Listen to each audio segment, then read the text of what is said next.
अस्सलाम वालेकुम। मेरा नाम डॉक्टर इदरीस अहमद है। मैं फ़िज़ियोथेरेपिस्ट हूँ बाय प्रोफेशन। हमारे स्पाइन के बारे में बात चल रही थी।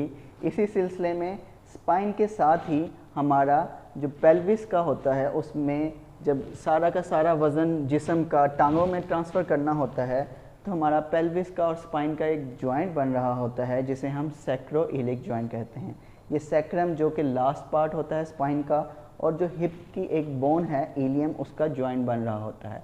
अब ये जॉइंट पे स्पेसिफिकली मूवमेंट नहीं की जा सकती, लेकिन जब आप इसको टांगों को हरकत देते हैं, चलते हैं, फिरते हैं, तो उससे इस जॉइंट पे मूवमेंट होती है। एक स्पेसिफिक रेंज होती है मूवमेंट की। अगर उससे ज़्यादा हो जाए तो वो भी मसला होता है, कम हो जाए तो वो भी मसला होता है। तो इसको हम कहते हैं सैक्रोइलिक जॉइंट डिसफंक्शन।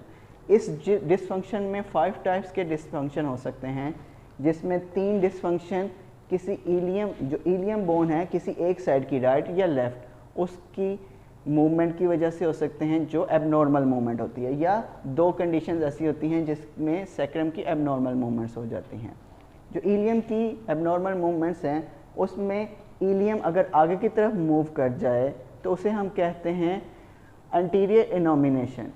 उसकी वजह से भी आपकी मूवमेंट की रिस्ट्रिक्शन हो जाती है, आपका उठना बैठना इफ़ेक्ट होता है, करवट लेते हुए दर्द होती है, या पीछे की तरफ मूव कर जाए, रोटेट कर जाए, तो इसे कहते हैं पोस्टीरियर इनोमिनेशन। इससे भी आपका उठना बैठना लेटना मुतासिर होता है। एक साइड मूव कर रही होती है, एक साइड मूव नहीं कर रही होती, जिसकी वजह से पेन होती है।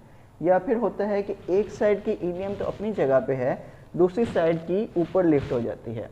अब ऊपर लिफ्ट होने की वजह से कई दफ़ा जो फंक्शनल लेंथ शॉर्टनिंग भी होने लग जाती है। मतलब एक टांग आपको लगता है छोटी है और एक लगता है बड़ी है, लेकिन टांग में कोई फ़र्क नहीं होता, वो ये आपकी इलियम जो है वो अप स्लिप हुई होती है, और इसकी वजह से आपका स्पाइन का कर्व जो है, लंबर का कर्व, वो भी डिस्टर्ब हो जाता है। जिस साइड पे अप स्लिप हुई होती है उससे दूसरी साइड पे वो डेविएट हो जाता है। ठीक है, तो इससे भी आपको कमर में दर्द भी हो सकती है और आपको टांगों में दर्द भी जा सकती है।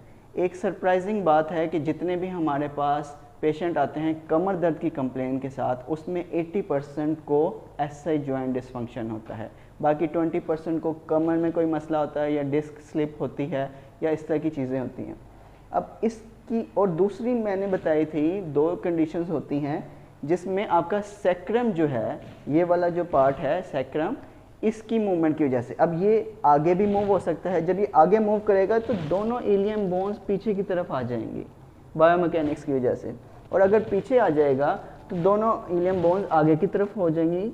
तो इससे भी आपकी मूवमेंट इफ़ेक्ट हो जाती है, आपकी बायोमैकेनिक्स डिस्टर्ब हो जाती है और फिर पेन होती है। और ज़्यादा देर के लिए अगर बायोमैकेनिक्स डिस्टर्ब रहे तो यहाँ पे इन्फ्लेमेशन हो जाती है, जिसको हम कहते हैं सैक्रोइलिक जॉइंट इन्फ्लेमेशन या सैक्रोइलियाइटिस। इसके सिम्टम्स क्या होते हैं? पेशेंट कंप्लेन होती हैं कि उसकी कमर में दर्द है। वो नहीं बता सकता कि ऐसे जॉइंट में दर्द है, क्योंकि उसको इल्म नहीं होता। वो कहता है मेरी कमर में दर्द है और मेरी टांग में भी जाती है। इसके अंदर स्पेसिफिकेशन होती हैं कि आपको इसको शेटिक से कैसे डिफ्रेंशिएट कर सकते हैं। अगर ऐसे जॉइंट की वजह से पेन हो रही है, सैक्रोइलियाइटिस की वजह से पेन हो रही है, तो वो बैक ऑफ लेग में नी तक जाती है, बिलो नी पेन नहीं जाती।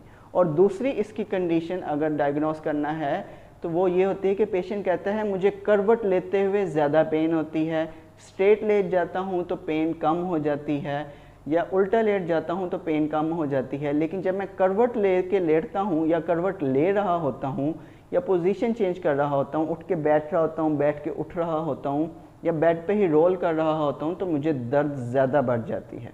इसमें मेरी स्पेशल रिसर्चेस भी हैं एसआई जॉइंट पे, और मैंने बहुत सारे पेशेंट्स भी देखे हुए हैं।